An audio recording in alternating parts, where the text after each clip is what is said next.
Mr. Khaled Abdel-Moneim, the CEO of ALUPCO, it's a real pleasure to welcome you to this interview with the OGN Energy magazine. As we know, ALUPCO is a trailblazer in Saudi Arabia's aluminum and industrial sectors. Today we'll explore ALUPCO's remarkable journey, its contributions to Vision 2030 and local initiatives, and its vision for a sustainable energy future. So let's start from the very beginning. If you could share your personal story with how ALUPCO began back then, especially because oil was the most sought after commodity, yet you chose a different path. Thank you for having me first. We are very fortunate to be in Saudi Arabia. The partners, the shareholders actually looked at the future requirement. It was early on 1975, looking at what the Saudi market requirement is. And part of it was the construction actually boom and the aluminium requirement at that time. So they went ahead and they hired the best in class ALUPCO at that time, came and studied the market, studied the location, geographies, and chose the Dammam and Jeddah to establish two factories to serve Saudi Arabia and serve the future expansion outside Saudi Arabia. The vision at that time was to focus on aluminum market, and we were very fortunate to be very nearby to Aramco, the giant oil company. So the first phase was to focus on what is the requirement of Aramco from aluminum sector in building construction, because they need housing, they need So this is partial requirement for everybody, not only Aramco as an oil gas, but to serve Aramco back office. So we were the choice for Aramco in every single project. Actually, today we're doing one project with Aramco as well for their housing and so on. But this was the start. Lately, what we have done with Aramco is more to understand what other aluminum areas that we can serve, that they're buying from outside. And we looked at, they were buying from outside aluminum pipes. They were importing it from Canada and US. And we localized that. We produce 100% of the requirement, and we took over to other items. The fact is, we're analyzing all the requirement of Aramco as a giant oil and gas nearby us, and some of them is clear aluminum that we try to supply, find a way to do it and sell it to them, and some other items are not aluminum. But one of two directions are there. One is to convert to aluminum. Okay. So steel, for example, that can be replaced with aluminum. Sure. And this will help them in actually reducing the weight, reducing the waste, reducing the maintenance. And some others is actually we cannot be replaced, and find a way to do it here in Saudi Arabia instead of importing. So this is the two directions that we're doing with Aramco. One of them is even the rigs itself is to replace 40% of the rig from steel to aluminum. This is this research that we're doing that will help Aramco a lot. This is on one side. But the other side, which is also indirectly impacting Aramco and impacting Saudi Arabia, Saudi Arabia is diversifying its streams of income, part of Vision 2030. And our duty is not only to play how we use, how we support Aramco to sell oil in the country, is to actually make sure their efficiency is working and also helping them sell outside Saudi Arabia. So we're playing a major role into the solar renewable energy with Aqua Power and others to generate electricity from renewable resources that will replace the use of oil here, so Saudi Arabia will be able to sell more oil outside Saudi Arabia. Great. So considering that, what would your vision be for ALUPCO, especially as the energy and industrial sectors in the region evolve? The vision for ALUPCO is, we summarize it in our slogan. So ALUPCO is where vision takes shape. So what we're promising Aramco, what we're promising other customers is, with us, they will be happy because this is where their vision, not the reality. The reality, a lot of people are working on it. So the demand of Aramco today and demand of other customers today are realities that ALUPCO and others are trying to satisfy. Our promise to them is their vision, which is not yet reality. We're going to bring it into shape. So we're working on their actual future requirement to make sure that we have products and solutions to satisfy their demand. Okay. And now, sustainability is a key issue in almost every industry nowadays. How does ALUPCO balance growth with sustainability, considering that aluminum is itself a very energy-intensive sector?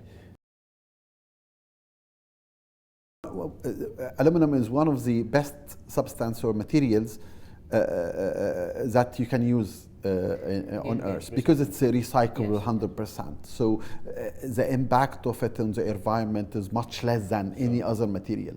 So compared to others, we recycle 100% of our requirement or our materials, or even the post-consumer. So we bring back scrap from the consumer, we recycle, we sell it as green pellets and so on.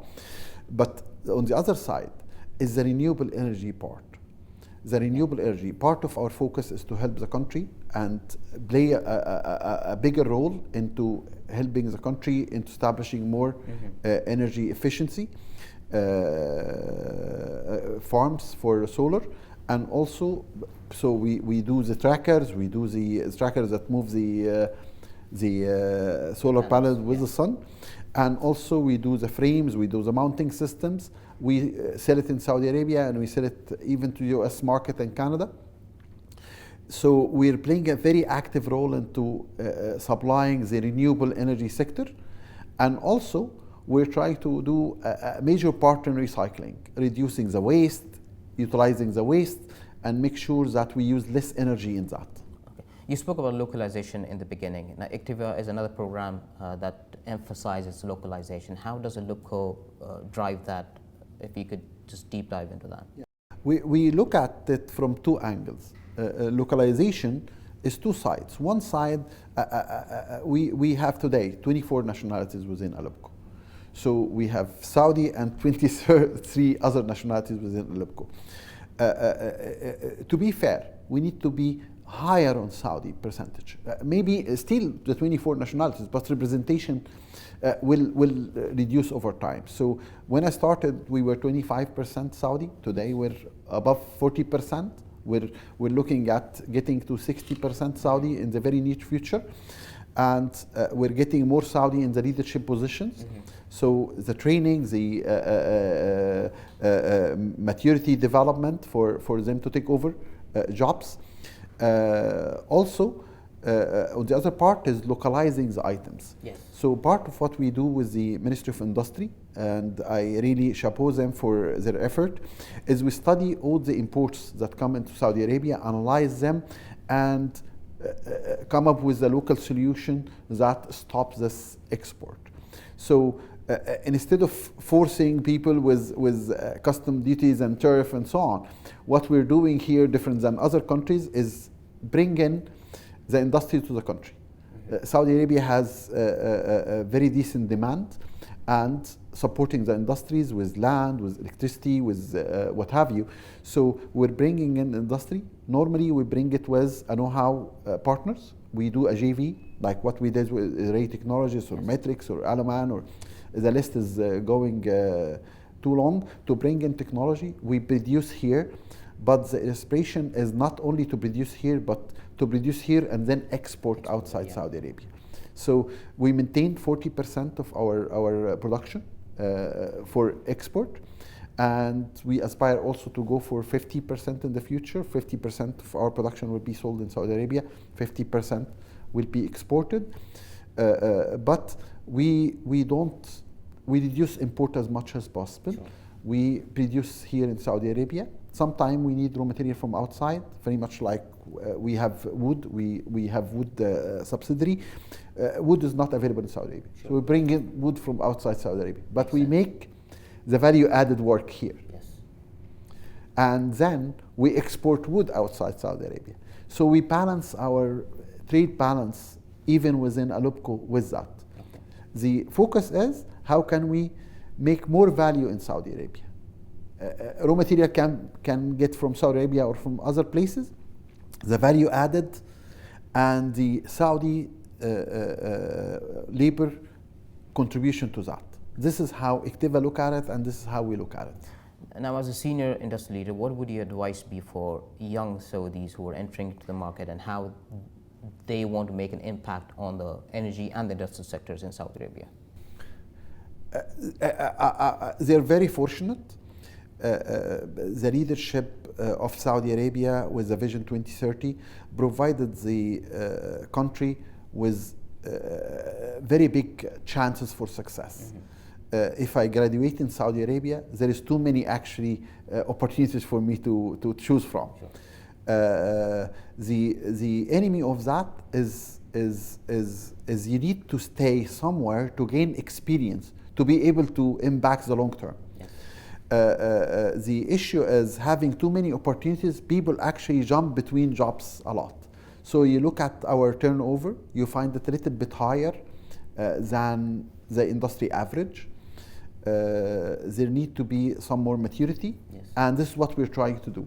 We're retaining Saudi to make sure that they learn and then they get the leadership position. In the end, ALUPCO or you, Khaled Abdel-Moneim, what legacy would you want to leave for the industry or the energy sectors of Saudi Arabia? The whole thing is about the vision comes reality in Saudi Arabia. The vision comes reality in ALUPCO. When Aramco comes to us or a BIF subsidiary come to us or any customer comes to us, he's not buying a product, he's buying a solution, and he comes with a vision in mind, not a product drawing. Yes. So this is where vision takes shape. Great. Khaled Abdel-Moneim, it was a pleasure speaking to you and sharing your perspectives on ALUPCO and how it has grown throughout the years. We wish you the best. Thank you very much. Thank you very much.